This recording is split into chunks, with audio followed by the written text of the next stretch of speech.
Welcome to the Happy in the Mess podcast. We are your hosts, Marlena, Sherry, and Matthew. We are therapists and coaches, and we want to share our own stories with you, as well as the wisdom, insights, and tips we've learned along the way. Thanks for tuning in to this episode. Welcome to another episode of Happy in the Mess podcast. We are excited to have you join us. I am joined by two amazing coaches, as always, Marlena and Sherry, who are our respectively spiritual singles coach and I'm going to screw it up, Sherry, because I'm just going to draw a blank. Couples relationship, right? Couples relationship coach. That's Yes. This is what I get for going off script for a change. Dang it. I'll be fine. I can remember all these things. ADD. What can I say? All right. So today, this is kind of born out of a pre-session wrap. Like a lot of times we get together and we talk, and like sometimes these issues just kind of spring up. And we're really talking about some of the generational issues that come up, these burdens that are handed to us from the previous generation. So we'll kind of preface it by saying there's this huge sweeping generalization, because anytime you have to speak for years of people and millions and billions of people potentially, there's going to be a lot of the fine tuning that's needed. So this, who knows how this goes? This may have some of those interesting twists to it. None of it's meant to throw shade. It's all meant to say, what are we dealing with? How do we handle this? So as a reminder, if you enjoy it, feel free to like, share, subscribe, share it with your friends, tell them about us. It's the best advertisement. We appreciate it. If you have a couple extra $100,000 and you want to send our way, by all means, we will take it. But until then, we are all working for a living. Marlena, how about you? Where are you working? What are you doing? How can people find you? Yeah, I'm doing one-on-one coaching work at the moment for people who want to level up in their single life, whatever that looks like. And you can find me at coachmarlena.com and set up a consultation appointment to see if we're a good fit. That's awesome. Very cool. And Sherry, how about you? The best place to find me is in my Facebook group. It is for couples who want to stay connected in their relationship. The Facebook group is Date Night Community, and I love hanging out there and communicating with people. And I've got a challenge coming up, and I'll be opening up my signature program, which is a dating program for married couples. That's awesome. And I definitely appreciate both of you and the work that you do. It's always a pleasure to talk each week and just glean. And even in my own practice, I'm finding more and more that I have these little Sherry says and Marlena says moments in there. So I'm at matthewemorgan.com. I deal with the neurodivergent community. Really just trying to find the geeks under grace kind of niche as we develop that out. So yes, we all have individual coaching practices, counseling practices, and of course, we would love if anybody wants to work further on some of these issues. We'd love to work with you. So feel free to reach out. So going back to our topic at hand, these generational, I was struggling. Are these generational traumas? Are these generational burdens? One of the things I threw around with was, what happens with the baton that we're handled, the generation baton that's there. So just to maybe kind of give a good preface, we're dealing with multiple generations, typically done by age and what's going on with this. So we have, and I'm just going to kind of read real quick here if you guys are okay with that, but our older generation right now, those from 1928 to 45 is the silent generation, we tend to call those. The 1946 to 64 are the baby boomers, 65 to 80 are the Gen Xers, 81 to 96 are going to be our millennials, 97 to 12 are going to be Gen Z, and now we have our 2010 to 2025 who are the alphas. I also wonder what's going to happen with the pandemic and how that's going to play out as some of those kiddos start to develop their own generational out. So that's the rough side that we're dealing with. If you're on the cusp of these, you may kind of identify with areas of different ways here. but for the two of you, are you noticing either in your practices or your personal life, maybe what are some of these generational problems that you're seeing?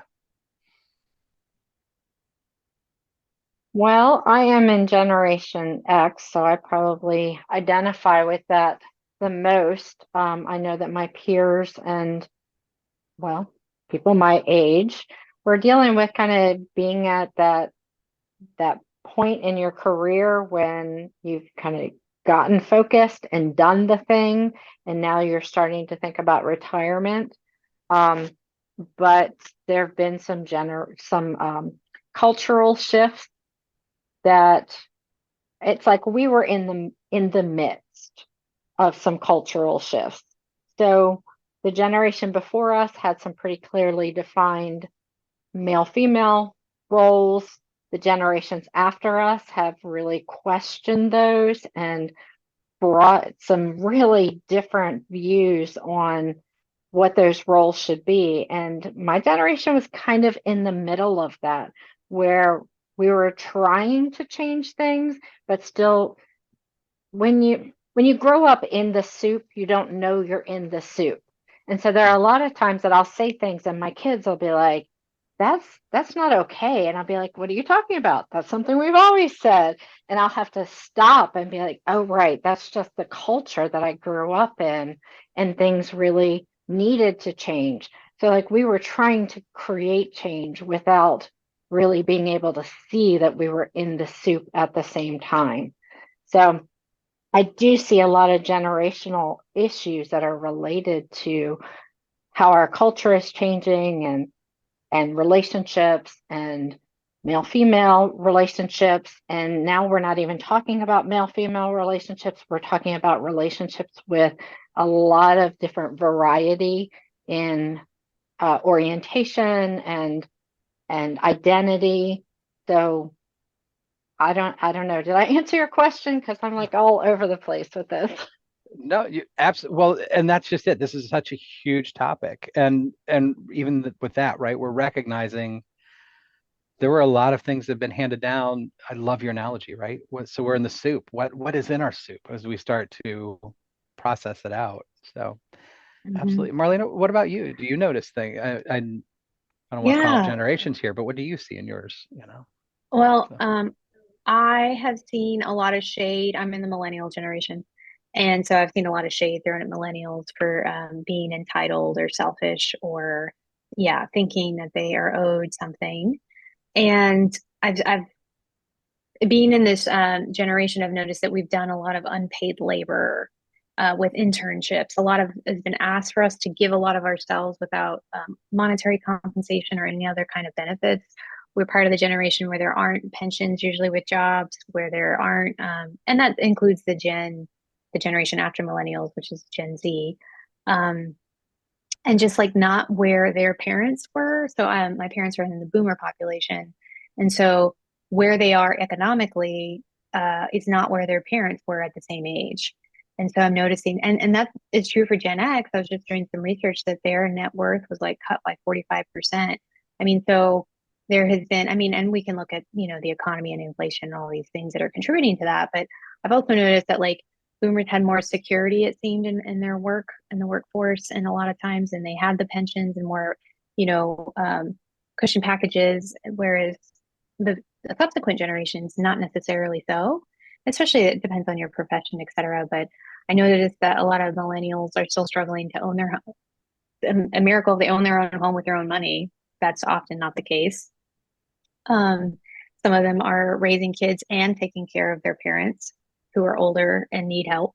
So they're in the sandwich generation too, where like they're being stretched thin on both sides, and don't have the security, like I said, of um, a job with good benefits or even the opportunity or a pension.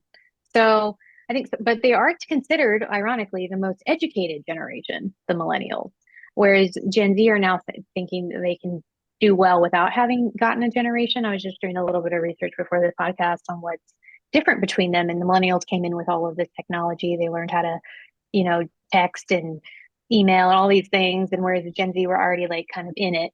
So they actually prefer, I think is interesting, Gen Z prefers more face-to-face interactions, whereas millennials don't mind the texting, the email, etc., which can be conceived as impersonal, more likely to document their day-to-day stuff, and Gen Z are a little bit more selective, which I think is wise on what they post on social media, being a little bit more selective and not, talking about your floss running out and all the little things that I think can get out of hand on social media. But that's really interesting. I think the economy too is shaping these generations majorly. And just expectations, like I've taken issue with this whole idea that millennials are entitled when they seem to be working a lot of hours and not getting the same benefits as their parents' generation did.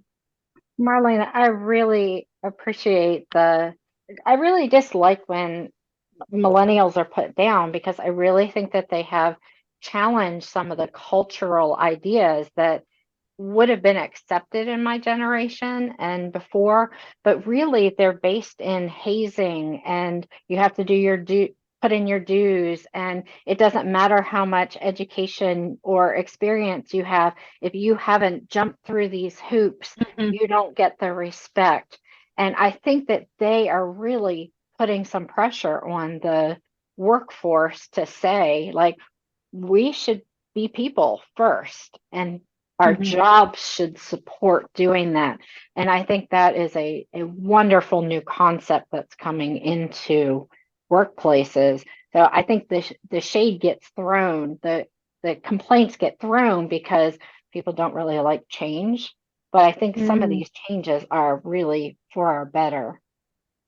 Yeah, I didn't quite understand why we were getting that shade. I remember, you know, putting in a ton of time on all these unpaid internship hours and or getting significantly less than someone else. And, I asked my parents, like, how much time did y'all put in unpaid labor? And the answer was 0 hours. Whenever they worked, they got paid. And I was like, interesting.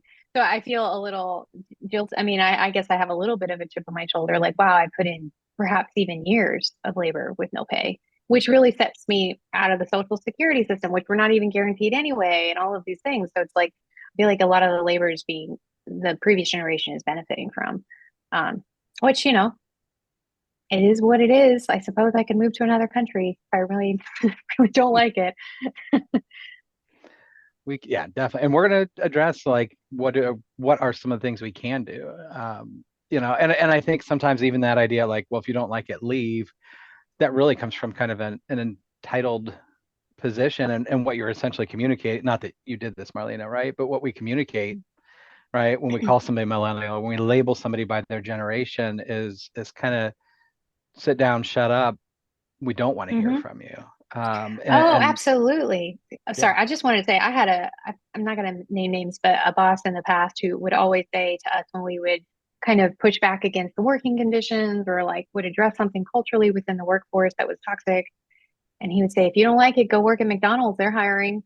I mean, that was the response, not let's fix it. Let's take this into consideration. It was just like, well, you can go So the if you real don't like it. irony of that is by working in the mental health field, or teachers often fall into this, you probably could make more at a low skilled position and have a lot less hassle and not contribute to the greater good.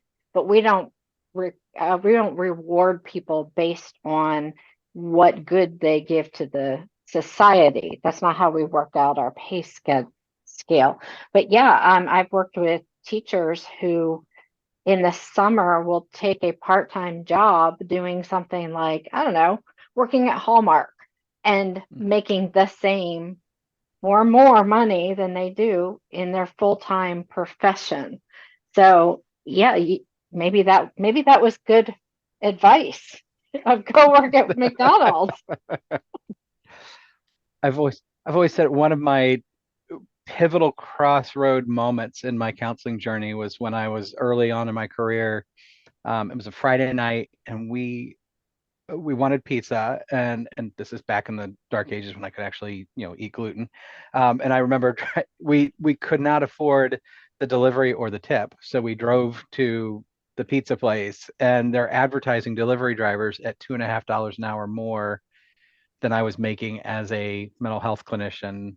And I'm not disparaging the delivery people. I think everybody deserves a living wage. But that thought that, like, oh, I could just leave what I'm doing and deliver pizzas for a lot less hassle. Like, it was everything I could do not to pick up an application along with our pie. And Mm. obviously I did not, because there's a change in that, but systemic, right? And our field is one of those that there's an internship process, there's a learning process, and we are vastly underpaid. But I think across the board, we see a lot of these same things too, right? So we Mhm. see generational burdens, economics, gender roles, is what I've heard, and gender norms and expectations, other social implications in there. There's a lot to unpack in these things. Um, Mhm. And so these have real world implications. yeah, These aren't just theoretical things where we're talking about a group of people. We're talking about people who have to navigate these essentially unchangeable boulders that they need to be successful in life while these boulders are still there. And I love the analogy that came out of the pandemic, that we were all in the ocean, but we weren't in the same kind of boats. mhm, And I think sometimes that's what happens when you think about these generational issues. And some people are navigating with yachts, and like they have everything that they need.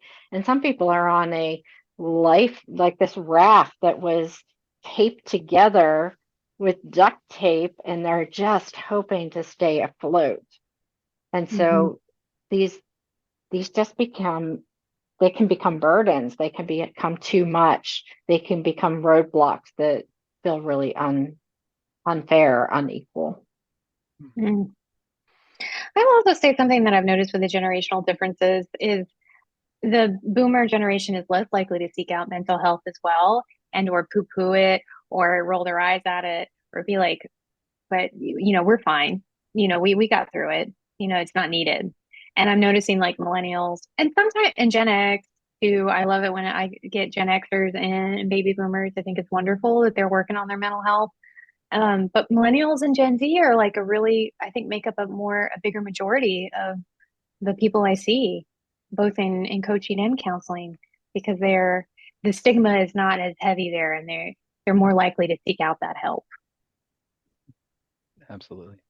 There's a danger in I think a lot of older generations, we get there, we have this idea, well, I survived it. You can, there's a potential for that. You can too. Hmm. Um, but sometimes I think as humanity, we're not meant to just survive and repeat that process, and that's that generational cycle. Ideally, we want Hmm. to be getting better with each one. So I Well, think, and they did those studies, Matthew, to your point, the generational trauma. Is that where you were going with this? yeah, yeah. Yeah. Hmm. Sorry, go ahead. No, go ahead. Do you want to jump in on it? Is that Just the DNA, they've done that with people who experience the potato famine and other types of big disasters, how like the genetics are seen, the results of that is seen later. The hoarding of a particular generation, I mean, it has effects and consequences, yeah, or even traumas that are not spoken about or even known about in families can repeat. I think, which is why I'm so glad to see the movement of younger generations going for mental health so that we can expose these things and then yeah, start to take care of them before they become bigger problems. Yeah, absolutely, yeah. this whole field of epigenetics is what you're talking Mm. about, and we haven't even scratched the surface with it yet. But it is going to be a game changer in terms of understanding how our genes work together with our families' experiences and cultural experiences that then act together with our environment, and that those are three pots of influences. Mhm. Hmm. Yeah, Hmm. absolutely. It was interesting. I remember in grad school, we had to do a paper on our multicultural heritage, and I had to laugh because if there's a poster child for white Midwestern American, like, oh, that's me, like nothing screams multicultural. And as I got into it, And I think I've shared this before. I come from a very strong Appalachian background, in Ohio Valley, and all those ideals that were carried through. And once I was aware of it, then it was like, okay, now we have to ask questions. Like, what are we assuming? What are we, Sherry, to your point, what's in the soup? Is this something that I don't want in there? Now, how do I get this out? Or better hand it to the next generation? Mhm. So, do we have a sense, maybe just real quick, of where some of these generational problems come from, and what they mean for the present generation as well as the future one? I think there's this idea that you want your kids to do better than you did. And I think that uh, there is that intention from one generation to the next. And I look back at my grandparents and the way they lived and the sacrifices that they had to make. And they did give their children a better life, better expectations, better family relationships. And then my parents' generation, they have given us better. Now, I also hope I give my children much better. So I think that is part of it, is kind of this idea that we want to do better for our kids and our grandkids than what we had. But we also have these big cultural or situational events that happened. I remember my mother talking about when Kennedy was shot and how that had a huge impact on that generation. I believe Martin Luther King's death also was one of those pivotal moments for that generation. Um, we've got uh, when there's a war, that's another one. We've got 9/11. I know where I was. I know how it affected my family, and it's something that I reflect on every now and then. And it was a pivot point for my generation, really for everybody at the time, but probably had a huge impact on my generation and millennials in terms of economics and outlook and how safe the world felt and travel and all sorts of other things. So you've got these big events. The pandemic is going to be another pivot point where going to impact different generations differently because of where they were developmentally, but is going to have a huge impact on just the whole society. And I think too, women entering the workforce, the rise of technology, and that all of that development, I mean, has really changed how everything is done. I mean, from on the household level to the international level. I mean, this is like global as well as, I mean, I don't know how these categories actually fit into other countries, but like we have seen, I mean, many things have affected the generations for sure. Technology Civil in particular. civil Yep. rights, the Hmm. riots around Black Lives Matter and George Hmm. Floyd's death, and Yep. the opening up of our understanding of what was happening for different groups in our culture. Hmm. Yeah. The George Floyd's death is one of those I've cited several times, because it's a culmination of all of these things. These atrocities have happened before, um, but because of technology, we were all transported straight onto the street next to him, and felt that equal trauma as the people who were there. And we walked through the trial very viscerally. I grew up, I'm a Gen Xer as well. And I vaguely, the OJ trial, I think, was probably the trial of our generation, for OJ Simpson. And that was not even as well defined, I think, as this particular event. Hmm. So I think it created an awareness, it created a trauma memory in us, because we all, I mean, by definition, this is something we witnessed. Hmm. And technology allows us to be there fast, to be there sharply. Um, so Hmm. yeah, definitely things to be aware of. I like that, technology affects us, our social connections affect us. You know, and it's interesting just to kind of process through all of that. Well, and it's interesting too because there's still vestiges of the old stuff coming like, I mean, I know this is a topic for another episode, but just like looking at how, women are now entering the workforce, but they're still the primary caregivers like they were in the 1950s.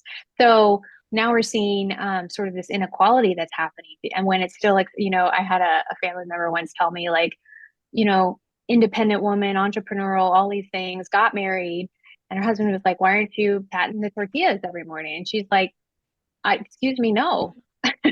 Yeah. And yet he was born, he's newer, these are newer, like these were, I think, millennials as well. And it's like, wait a second, why are you still holding the expectation that I'm going to do what I did, plus all the new things that I'm going to be doing? And it's anyway, I just think that inequality is more sharply seen, and people are pushing back against that inequality in just the gender roles. But we don't get rid of the old stuff necessarily. It kind of follows us. Yeah. My kids are Gen Z, and I see just a huge shift in these expectations, not just gender roles, but in terms of what they want for their lives and what they're willing to stand for. And I love seeing their activism where they are not just saying this is not okay. They are saying we are not going to let this continue. Mm. Yep, absolutely. Being able to have that voice is so important. Being able to share, and recognize. And I think again, none of this is meant to throw shade. It's meant to throw awareness. At what point are our expectations starting to influence the people around us?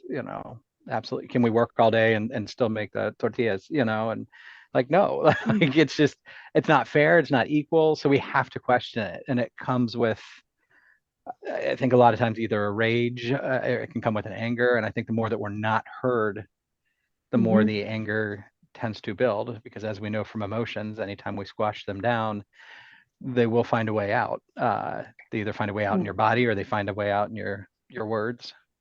Yeah, I'm really loving seeing the assertiveness of the younger generations and speaking up for themselves and even in, the inpatient care settings.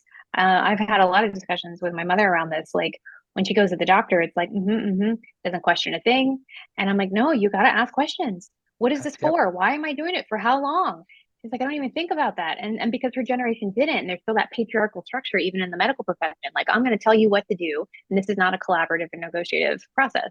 Whereas my generation and the next one are very much, I mean, it's just showing the generational differences, even when we go to our doctor's office, how it plays out in just that small little setting where I'm always asking questions. Well, what are my alternatives? Is this really the best thing? And why? And how come? And I just noticed that other generations may not ask those kinds of questions when someone else is perceived as the expert. I think we're kind of demolishing a little bit of that. Someone said this recently, and it really captured my attention. We can't lie to our kids anymore. Our kids have the ability to pick up their phone and look up anything. And so this idea that they're going to go to a doctor and just be like, yep, you want me to do this? Okay. No, they're walking in and they have done some research, or you give them a diagnosis and they're going to go and find out what that means. So the change in technology and having so much information at your fingertips is changing how they're interacting with what used to be blind authority figures. They were the ones who were the experts. Now experts have to be much more of an expert, much more niched or much more knowledgeable or have some breadth of knowledge. And you can't just be an expert because you have a degree. That's a really good point. It can make their jobs a little harder. I'm sure they love it when people Google all the things before they walk into the doctor's office. Right, but I would do it. Like, I'm not going to go blindly into a doctor's office and be like, okay, you want me to do that thing? Well, now I'm like, how successful is it? Like, how much cost is it? How much is it going to cost me in energy and time? And like, can I live with the side effects? And even when I was growing up, that wasn't really the way I interacted with professionals. I remember, like some doctors will, if you bring them the newest research, will feel defensive because they're not yet there yet. I think we're getting off topic here, but anyway, I just found it interesting. I had a doctor who let me choose my surgery. He was like, here's some options, go do your research. I mean, that was his instruction. Let me know what you think. And I was like, how nice. to be given the autonomy to really make my decision around these surgeries that he's offering. Anyway, I just so appreciated that. And so, funnily enough, I brought that information to another surgeon, and he was aghast. He was like, "I can't believe he let you do that," and all these things. And I'm like, "Things are changing, man. Things are Yep. changing."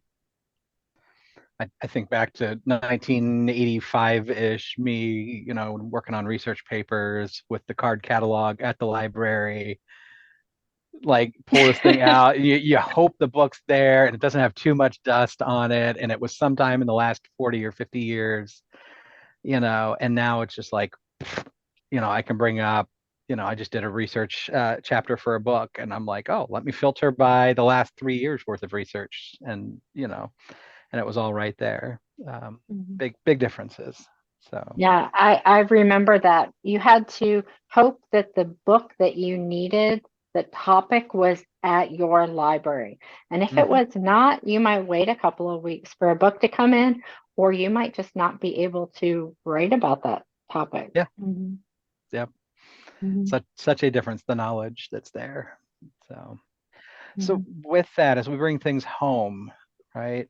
We didn't, I'm assuming I didn't catch it in here, but I don't think we fixed any generational issues in the last 20 minutes or so.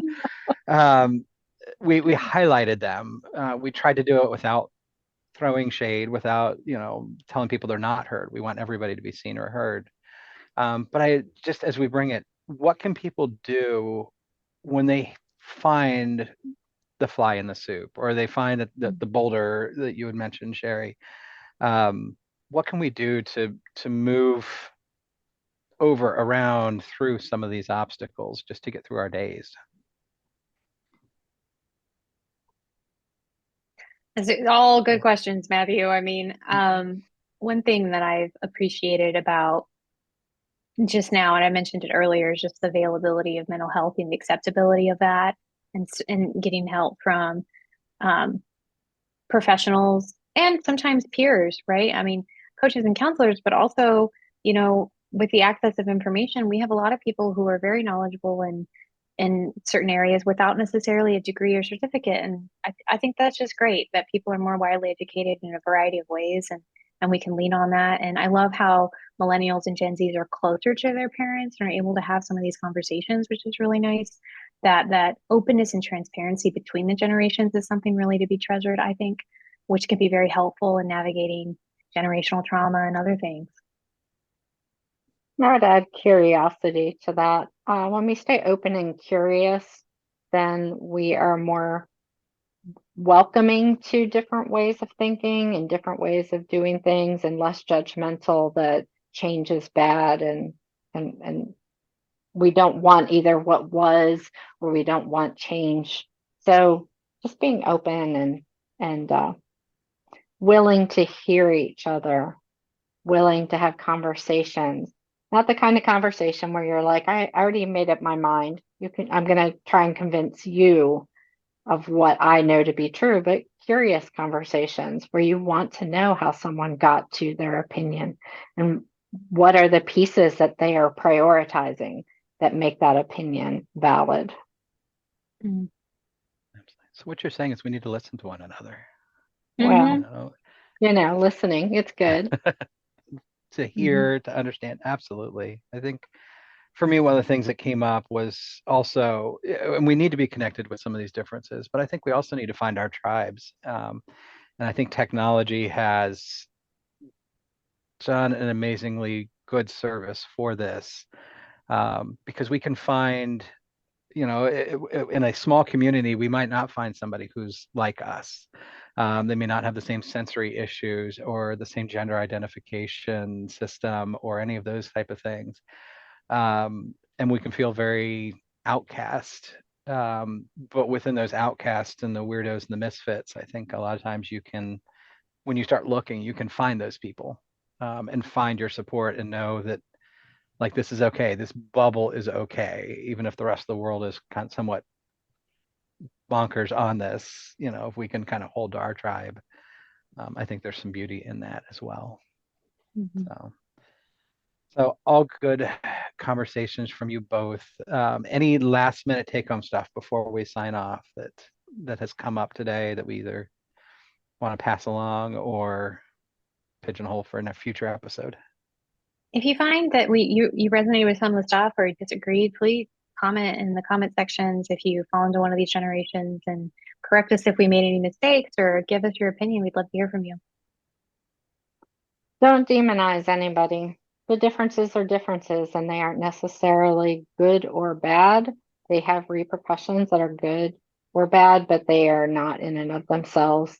And it's easy to kind of demonize a whole group of people rather than saying, this is the good that came out of that, and these are the challenges that we faced because of it. Definitely. I think mine is we just want to be careful not to see an entire generation, but see people. Don't see the caricature, see the character, and really spend time. And if there's some of these groups that you don't understand, get to know them better. Go and hang out and share, like you said, ask questions, listen, learn. So thank you both, as always, appreciated. The rest of the audience, if you enjoyed this, make sure you share it with friends. Marlene, I very much appreciate the transparency, right? Call us out on it. We're, we study this, we know this, but we are by far not the culminated experts of all of this. So we always love to hear. We like to have these conversations and challenge each other. So until then, just work on continuing to be happy in the mess, and we will talk to you all next week.